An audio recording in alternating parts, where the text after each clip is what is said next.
Estudiar después. Vamos a hablar hoy de post cosecha. No sé si vieron el título inicial. Vamos a regresarlo solo para definir lo que es post cosecha. Post cosecha va a ser el manejo que incluye todos los procesos que se hacen inmediatamente después de haber nosotros cosechado un vegetal o un fruto de donde estaba. Por ejemplo, un fruto, ¿verdad? Se corta de un árbol y al momento que ustedes hacen esa función, tiene que empezar el manejo post cosecha porque si no, el producto se empieza a deteriorar con gran velocidad. Entonces, pensemos un poquito por qué es importante este tema. Si nosotros nos vamos a países desarrollados, hay de 5 a 25% de pérdidas por un mal manejo después de la cosecha. Por ejemplo, podría ser que lo corté a una madurez incorrecta, podría ser también que el producto no se desarrolló adecuadamente, no tiene las calidades estéticas que los supermercados me están pidiendo. Eso es bastante alto, imagínense 25%, pero si nos vamos a países como el nuestro, todavía es peor, aún más alto, 50% sería uno de los datos más alarmantes que hemos tenido, porque la infraestructura de nuestros países no nos permite una pronta refrigeración de estos productos. Entonces, ¿qué podemos hacer nosotros para reducir pérdidas post cosecha? Pues en la clase de hoy vamos a estar entendiendo ciertos factores ambientales, pero también ciertos procesos normales dentro de los frutos y de los vegetales que suceden después del corte. Por ejemplo, no sé si ustedes saben, pero los frutos y los vegetales siguen respirando si son obviamente frutos enteros, intactos, a los cuales no se les ha hecho ningún proceso. Si yo ya corto una manzana en cuadritos, eso ya no entra en manejo post cosecha porque ahí yo ya le hice un proceso y ya ese fruto cortado en cuadros ya no va a respirar. También si yo, por ejemplo, a mis mangos les pasé un tratamiento térmico para inactivar alguna enzima y les metí una temperatura de 70 grados por 5 o 10 segundos, ahí tampoco ya no puedo hablar de post cosecha porque estoy haciendo un proceso que me afecta ya a otro nivel. Entonces, ¿cuáles son los objetivos de estas tecnologías? Pues obviamente retardar la senescencia. Más adelante vamos a poner la definición de senescencia, que es, podríamos decir, la muerte ya de este vegetal, cuando deja de respirar y ya empieza la etapa de pudrición. Entonces, ¿qué es lo que queremos con el manejo post cosecha? Es mantener el producto en su óptimo de calidad. Vamos a ver que de diferentes productos vamos a tenerlos en diferentes grados de madurez. Imagínense, por ejemplo, ustedes un plátano. Si lo quieren usar para hacer tostones, no sé si todos conocen qué son los tostones. ¿Cuál sería la madurez óptima para este plátano? Pues obviamente sería un plátano de poca madurez, o sea, que esté en sus grados todavía inmaduros, o sea, que esté verde. Pero si queremos este plátano para hacer plátanos fritos como los de su desayuno que tanto extrañan ahí de Campero o de San Martín, entonces tenemos que tener un plátano bastante más maduro, con un mayor grado de madurez. Entonces también tengo que conocer qué es lo que la industria me exige en cuanto a la maduración de cada uno de los frutos. Eh, Algo importante también a considerar es que las frutas y verduras intactas, ¿verdad? Sin ningún proceso, como dijimos, se consideran tejidos vivos que siguen respirando. Les voy a pedir ahorita que escriban la ecuación de respiración. Por ejemplo, la ecuación es todo carbohidrato o glucosa, si quieren poner glucosa más oxígeno, me va a producir CO2, agua, volátiles más calor. Entonces son 2 reactivos, pero 4 productos. Esta ecuación es importante que la tengamos en mente porque va a determinar todo nuestro proceso post cosecha y sobre todo va a determinar la importancia de cada uno de esos productos durante la refrigeración. Aquí ya viene la definición que les había dicho que iba a aparecer más adelante, que es la de senescencia. Si se dan cuenta, la definición dice, es la etapa final del desarrollo de los órganos vegetales, durante el cual sucede una serie de cambios irreversibles que conducen a la desintegración y muerte de las células. En otras palabras, la senescencia es cuando ya el fruto está en la etapa de pudrición. Aquí ya terminaron sus procesos fisiológicos y empieza entonces la pudrición. Es como cuando ustedes compran un aguacate, ¿verdad? Y dicen, bueno, hoy el aguacate está nítido, hoy me lo puedo comer, pero se les olvidó, ¿verdad? Y el día siguiente, ese aguacate ya empezó a experimentar lo que es la senescencia. Productos hortifrutícolas frescos, por ejemplo, ¿qué es lo que tenemos en común con todos los productos post cosecha? Que la mayoría de estos frutas y verduras tienen un alto contenido de agua. Y esto es muy importante considerarlo. ¿Por qué? Porque muy fácilmente pueden perder esta agua y van a aparecer marchitos, van a aparecer que ya no están en condiciones óptimas de consumo. Por ejemplo, yo me imagino que cuando ustedes van al supermercado, ¿verdad? Miran que el producto esté fresco, que el producto se mire nuevo y no van a comprar un producto que se mire ya marchito, pero simplemente fue que perdió el agua, ¿verdad? Entonces, si se dan cuenta, en los supermercados grandes de Guatemala, donde están las verduras y las frutas, ¿verdad? Muchas veces hay como chorritos de agua. Y eso lo que hace es mantener un ambiente de alta humedad para que la deshidratación no suceda. Entonces, ese es uno de los aspectos importantes post cosecha, ¿verdad? No tenerlo bajo el sol, las cajas de frutos y verduras, porque entonces van a ir perdiendo agua y por ende se van a ver como que ya no son óptimas. También otra cosa que es común a todos los productos hortícolas son los daños mecánicos. ¿A qué nos referimos con esto? Nos referimos, por ejemplo, a que un producto, si yo una caja de tomates le pongo otra encima, pero mal, la caja de encima va a dañar la estructura de uno de los tomates. Y eso va a hacer que se rompa esa pequeña estructura de protección que es la cáscara. Y ahí empieza el ataque de bacterias y mohos. Yo creo que todos han ido a algún mercado donde ven que hay tomates de 2 quetzales la libra, otros de 5. ¿Cuál es la diferencia? Que los de 2 tienen ya un montón de bacteria y moho. Y la gente cree que porque va a hacer salsa y lo va a calentar, eso se va a quedar bien. Pero no, nosotros sabemos que eso es un producto que no sería aconsejable consumir. Bueno, luego viene lo que ya habíamos hablado, la respiración, y lo que tenemos que considerar nosotros aquí en la respiración, que también necesito que ustedes lo anoten, es que nosotros cuando respira, o sea, cuando estos frutos y verduras respiran, liberan energía. Y esa energía va a afectar el lugar donde yo tenga confinados o almacenados estos frutos. Imagínense que ustedes quieren almacenar 2,000 libras de manzana en una cámara de frío en una industria. ¿Qué va a pasar cuando yo meta todas esas manzanas en esa cámara de frío? No sé si alguien quiere tomar el micrófono y contestar.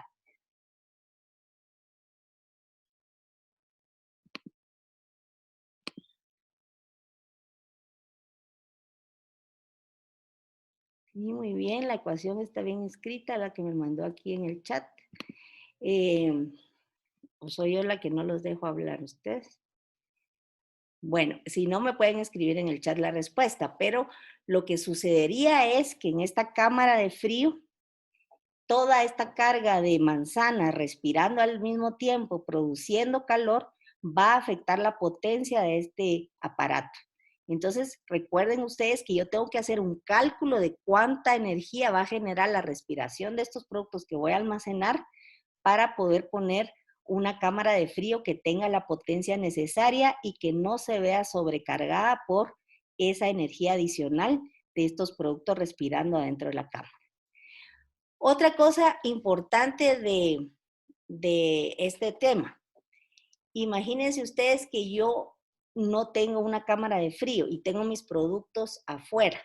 Esos productos van a tener una menor vida de anaquel, dependiendo también qué productos sean. El día miércoles vamos a ver un poquito más la diferencia de productos. No todos van a necesitar temperaturas tan bajas, pero la mayoría sí se ven favorecidos, respiran más lentamente cuando la temperatura en la cual están almacenados es más baja.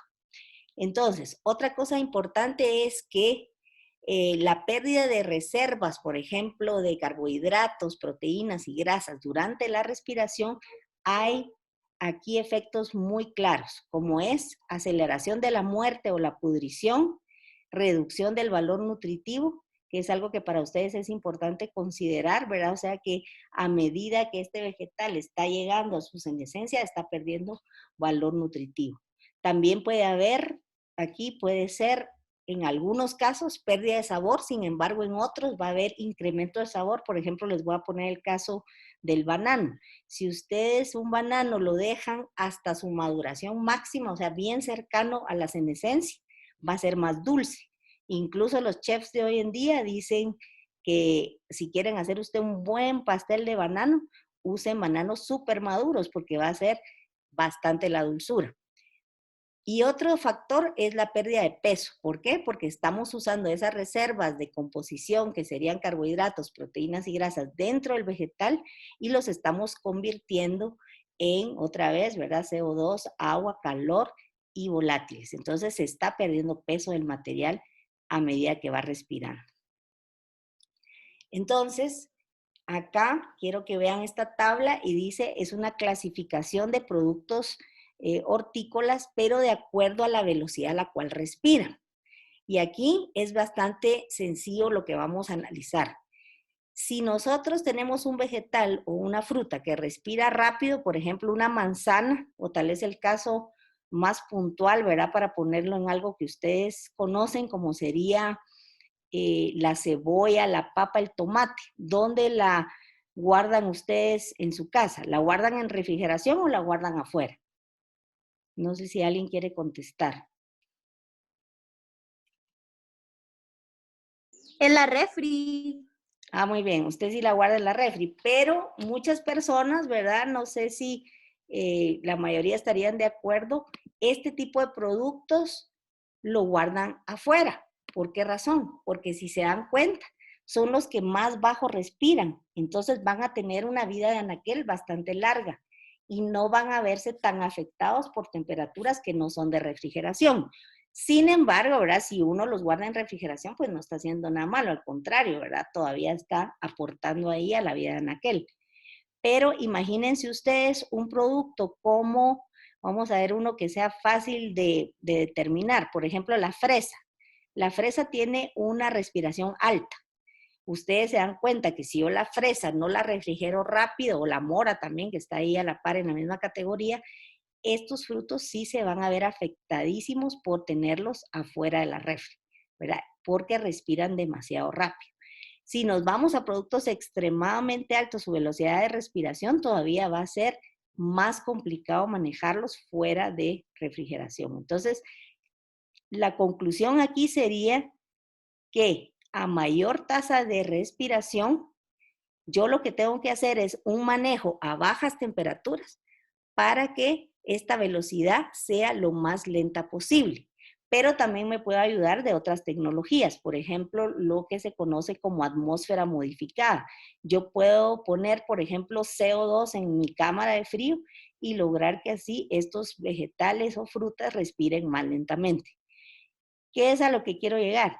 Que entre más lento yo logro que respiren, más vida de anaquel van a tener. O sea que la senescencia va a presentarse más tarde. Entonces voy a ganar días. Imagínense para alguien que vende fresas o moras, esta información es de vital importancia para ellos, porque si lo mantienen a una temperatura baja, óptima para este tipo de frutos, van a lograr ganar días para poder venderlo.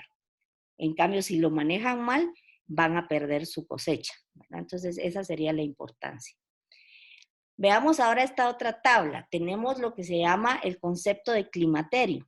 Entonces, hay frutas que presentan ese climaterio, ahorita les voy a explicar qué es, y frutas que no lo presentan. El climaterio va a ser un cambio de velocidad de respiración abrupto que me va a llevar a un punto máximo de respiración. Ese punto máximo va a estar asociado con la madurez óptima. Es como cuando nosotros decimos el aguacate está para hoy, ¿verdad? Y ese día está perfecto. Pero ¿qué pasa mañana? Ese aguacate ya no sirve. Entonces las frutas climatéricas cabalmente exhiben ese máximo, ¿verdad? Donde respiran súper rápido, llegan al máximo. Ahí están, por decirles, en su punto óptimo para consumir, pero luego, con mucho gusto lo vuelvo a decir, pero luego ya viene la senescencia. Entonces las frutas climatéricas, lo voy a repetir, exhiben una curva de respiración donde empiezan a respirar lentamente, pero de repente se empieza a incrementar la actividad de respiración, llegan al punto máximo que corresponde a la madurez óptima y luego eso cae porque el fruto o el producto ya se perdió, ya no se puede, ya pasa a lo que es senescencia, o sea, de ese climaterio perfecto pasa a este otro estado que sería de pudrición. Otro tal vez que se presta para entender esto es, por ejemplo, el zapote, ¿verdad? Ustedes compran un zapote y está bueno en un momento del tiempo, pero tal vez al día siguiente ustedes ya lo consumen y ya está pasado, ¿verdad? Entonces, ese tipo de frutos climatéricos exhiben un poquito esa situación, ¿verdad? O claro que hay que hacer estudios de cuánto CO2 están generando, entonces se incrementa la cantidad de CO2, estoy sabiendo que ya están llegando a su climaterio, porque están respirando mucho más rápido. Ahora, en los no climatéricos yo no tengo forma de saber cuándo va a ser ese punto donde ya van a morir. Por ejemplo, un limón. Piensen ustedes, un limón lo tienen a veces ahí días en su alacena y no le pasa nada. Y de repente pasa bastante tiempo y ya se pudre. Pero no es fácil determinar ese estado óptimo de maduración y que luego ya se va a perder. Sin embargo, es bueno, pues, porque un limón dura mucho, ¿verdad? En cambio, estos otros frutos que son climatéricos, pues yo ya sé que tienen su punto óptimo y luego ya se van a arruinar. No sé si queda claro o no sé si quieren que repita esto. Vamos a ver qué dicen en el chat. Bueno, parece que sí ya quedó claro. Ok, vamos a continuar entonces. Les voy a avisar que como este es una aplicación gratis, ¿verdad? Ustedes, es posible que a los 40 minutos nos saque, ¿verdad? Ustedes, pero yo creo que la clase dura un poquito menos, entonces vamos a estar bien. El etileno, esto es un tema muy interesante también. Fíjense que el etileno se le llama gas de la maduración y es un compuesto orgánico bastante simple. Ustedes lo pueden ver ahí, la moleculita, 2 carbonos, un oxígeno, 4 hidrógenos, ¿verdad? Es una molécula muy sencilla, pero es un gas, ¿verdad? Entonces, el etileno como gas de la maduración, hay productos que lo producen, por ejemplo, los bananos, ese olor característico de los bananos que ustedes sienten es este gas. ¿Qué sucede? Que yo, por ejemplo, voy a mandar mi producto, mi banano a Estados Unidos y ellos no pueden recibir el producto maduro porque no tendría suficiente vida en aquel. Entonces, ¿qué hacemos? Se manda verde. En los supermercados de Estados Unidos tienen cámaras de etileno donde ustedes meten el banano, ponen una cantidad de etileno y esto va a crear la maduración del fruto, el cambio de color. Entonces, en los supermercados, en otras palabras, ellos controlan cuándo quieren que este fruto madure. Entonces, es importante también considerar lo siguiente, que el etileno no es bueno para todos los productos. Por ejemplo, hay una daño, podríamos decir, en la sandía cuando yo la junto con un producto que produce etileno. Ustedes parten esa sandía y van a ver que está rajada por dentro. Y eso se llama daño por etileno. Entonces tenemos que ver también qué productos son compatibles y cuáles no son compatibles dentro de una cámara de frío. Veamos ahora esto que son cambios importantes durante el desarrollo y maduración de los frutos. Si se dan cuenta, el primero dice pérdida de clorofila. No sé quiénes han visto cuando un brócoli ya está demasiado maduro o demasiado viejo. ¿Qué le pasa? A ver, alguien que me lo quiera decir ahí en el micrófono. Pierde su color, Muy bien, ¿a qué color cambia? se pone como café, o sea, se va poniendo como amarillo, café, no sé. Excelente, se va poniendo como amarillo café. Y realmente no es que esté mal. Lo que está pasando es que la clorofila se está perdiendo y están saliendo esos otros colores o esas otras, porque clorofila hay de varios tipos, ¿verdad? Entonces, están saliendo esos otros pigmentos porque la clorofila se está degradando. Entonces, ya uno piensa, este brócoli ya no sirve, ¿verdad? Y hay pérdidas post cosecha porque tenemos a veces estándares muy altos para lo que consumimos en nuestras casas. Otro sería el desarrollo de carotenoides. Por ejemplo, les voy a dar un ejemplo bien bonito que me favorece el desarrollo de carotenoides. Imagínense un chile pimiento que va cambiando de verde a amarillo a anaranjado. Esos chiles pimientos se valoran y se venden más caros. Entonces, ahí sería un proceso de maduración. Si ven en la grafiquita que está ahí a la par, estoy cambiando de verde a anaranjado, ¿verdad? Y a veces a amarillo primero. Entonces, a veces los productores de chile pimiento aprovechan estos cambios de color para vender o ofrecer un producto todavía más costoso. En el caso del desarrollo de antocianinas, el ejemplo sería, por ejemplo, una ciruela. Si la ciruela está más madura, va a desarrollar un color mucho más intenso porque la antocianina está elevada, ¿verdad? Entonces, eso es un indicador para mí también de que está en una madurez óptima. El cambio en carbohidratos es muy interesante también, porque en productos donde yo quiero más azúcar, ¿verdad? Yo quiero que el producto sea dulce, voy a dejar que esa maduración me vaya convirtiendo los almidones en azúcares. Básicamente lo que está sucediendo es que el almidón es hidrolizado y se convierte en azúcar. Entonces ustedes van a notar que a medida que va madurando el producto se pone más dulce, porque ese almidón se va a ir revirtiendo hacia ser azúcar, ¿verdad? También vamos a tener un aspecto muy importante, sería la pérdida de la vitamina C. Ustedes saben que esa vitamina, ¿verdad? Todos ya hicieron su video, muchas gracias por enviarlo, es la más lábil en cuanto a altas temperaturas. Entonces, si yo tengo un producto con un alto grado de vitamina C y lo dejo en el baúl de mi carro después de irlo a comprar, ¿verdad? Obviamente cada minuto que pasa, esa vitamina C se está perdiendo. Entonces, tengo que tener un buen manejo de temperatura para evitar la pérdida de esta vitamina. También voy a tener cambios, por ejemplo, en la composición de ciertos ácidos orgánicos.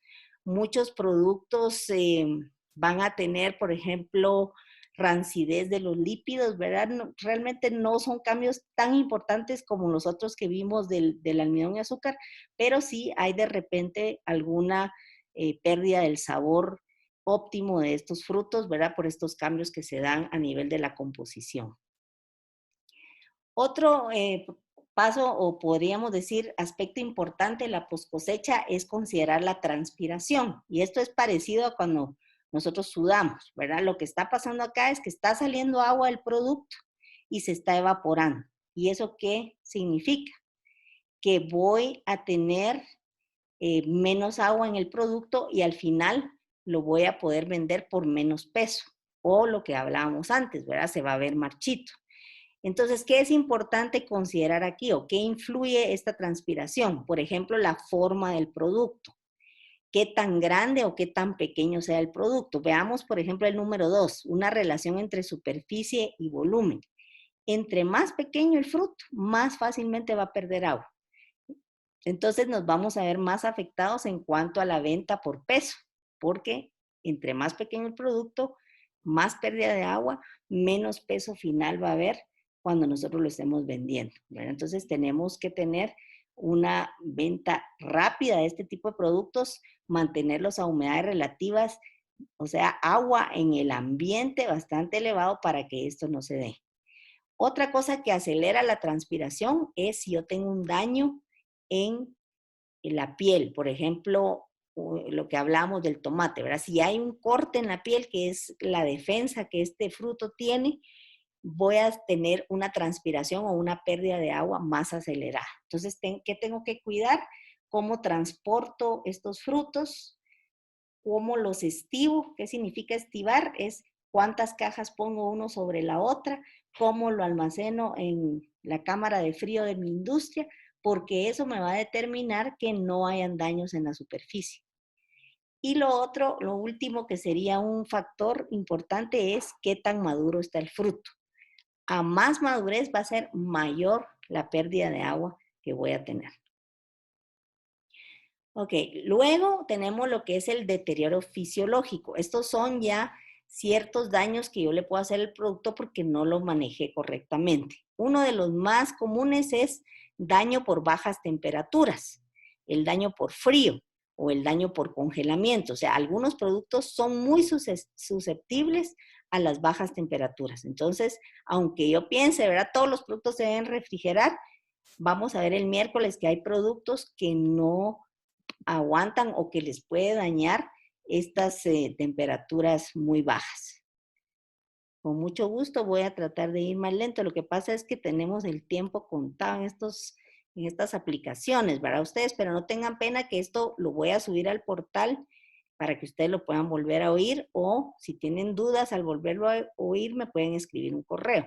Yo estoy contestando los correos de inmediato, entonces no tengan pena en ese sentido. Pero si quieren que ahorita repita algo en particular, me lo pueden decir. Ya me estoy quedando con 10 minutos, dice aquí. Entonces, vamos a tratar de hablar lo que nos falta. Otro daño que puede haber, que ya vimos que es más común, es el daño por calor. Imagínense que yo tengo productos que no refrigero o no tengo a la temperatura óptima que requiere. Esos productos van a estar más sensibles a tener daños en su estructura. Daños, por ejemplo, que después van a hacer que hongos, mohos, bacterias ingresen a este producto hortícola. Entonces, esto se ve mucho, ¿verdad? Ustedes, porque a veces tenemos en los supermercados producto que no lo pusieron a tiempo en las cámaras de frío y ese producto es el que primero se ve dañado y lo manifiesta, por ejemplo, con una pulpa suave que ustedes tal vez lo destripan y sale líquido, ¿verdad? Entonces, todo esto son deterioros fisiológicos, enfermedades que también podrían darse por un mal manejo de temperaturas. Ok, para ir terminando, vamos a ver los 5 factores ambientales que influyen en este deterioro. El principal que tenemos que manipular, la temperatura. Pongan ahí que tenemos que conocer la temperatura óptima de cada tipo de producto que nosotros vamos a almacenar. Tenemos que conocer, por ejemplo, qué productos experimentan daño por frío. Tenemos que conocer qué productos no pueden estar juntos porque producen etileno. Tenemos que conocer, por ejemplo, qué humedad necesitan para no parecer marchitos.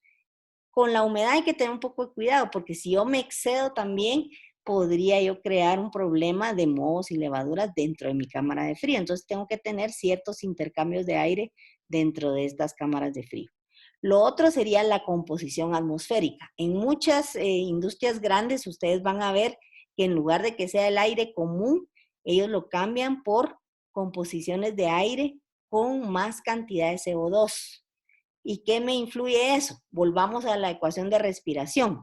Si yo le meto más CO2 a la atmósfera donde están estos productos en una cámara de frío, por el principio de Le Chatelier, ¿se acuerdan ustedes en química? Voy a hacer que la ecuación se revierta hacia los reactivos. Entonces voy a disminuir la velocidad de respiración. Entonces fíjense qué interesante, ¿verdad? O sea, yo puedo modificar la atmósfera de la cámara de frío para lograr una respiración más lenta. Eso sería composición atmosférica. Ya vimos lo del etileno, el juego del etileno. Yo puedo usar el etileno como un factor de maduración para que yo pueda madurar a mi antojo los productos. Y por último, y esto sí se los voy a dejar a ustedes, la luz. ¿Creen ustedes que la luz puede afectar o puede ayudar a deteriorar estos productos? Alguien que me conteste.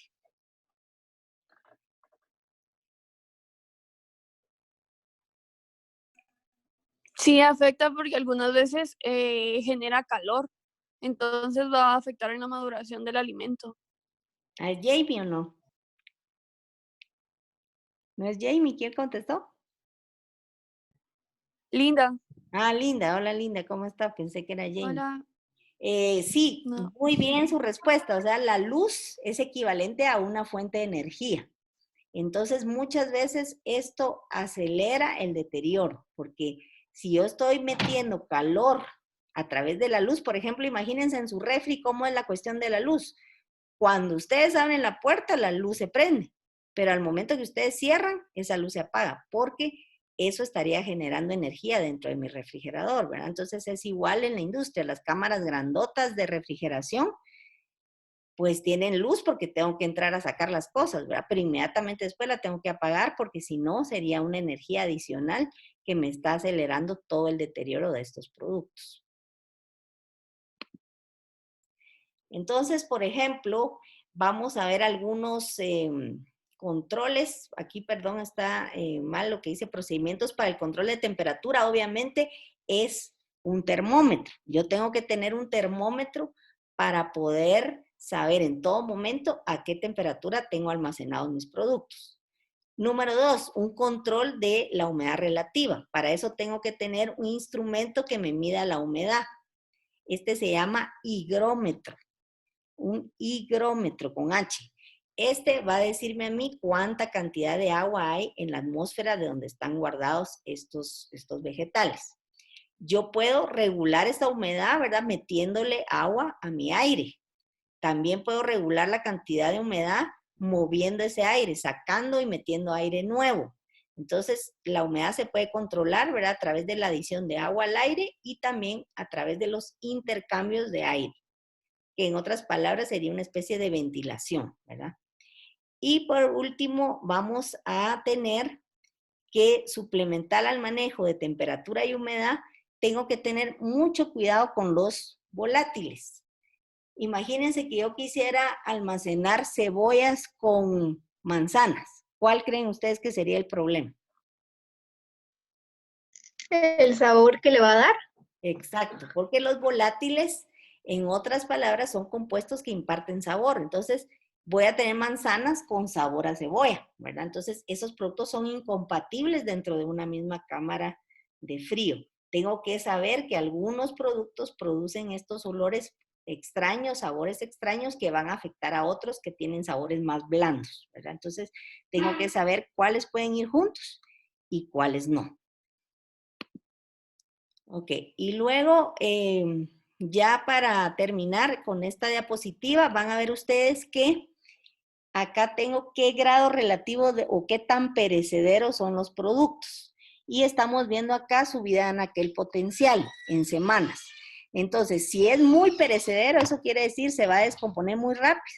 Tengo un producto que en 2 semanas ya lo voy a tener yo que desechar, ¿verdad? Entonces, son productos que hay que ponerles mucha atención. Por ejemplo, un germinado. Ustedes han ido al súper y ven que tienen ya mohos, porque tienen demasiada cantidad, una actividad de agua muy alta.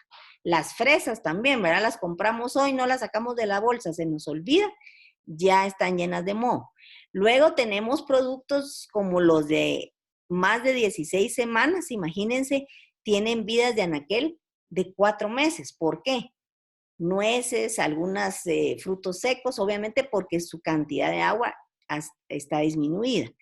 Pero si volvemos a ir, miremos el vida en aquel potencial de 8 a 16 semanas, si se dan cuenta, son muchos de los productos que no guardamos en refrigeración, ¿verdad? Otra vez, como les había indicado antes, son productos que nos aguantan bien y acuérdense que la refrigeración es básicamente energía, entonces yo no puedo tener todo en refrigeración, entonces tengo que ver este tipo de tablas para decidir qué voy a tener en refrigeración, ¿verdad? Además, acompañándome de la información de cuál es la temperatura óptima de almacenaje de cada uno de esos productos, que es lo que vamos a ver el día miércoles. Entonces, vamos a dejar hasta acá porque ya me avisa acá que me va a cortar en un minuto. Así que sus dudas, si no las pudieron hacer, no tengan pena, me pueden escribir un correo y yo con mucho gusto se las contesto. Y como les digo, esto va a estar subido al portal para que ustedes puedan volverlo a oír.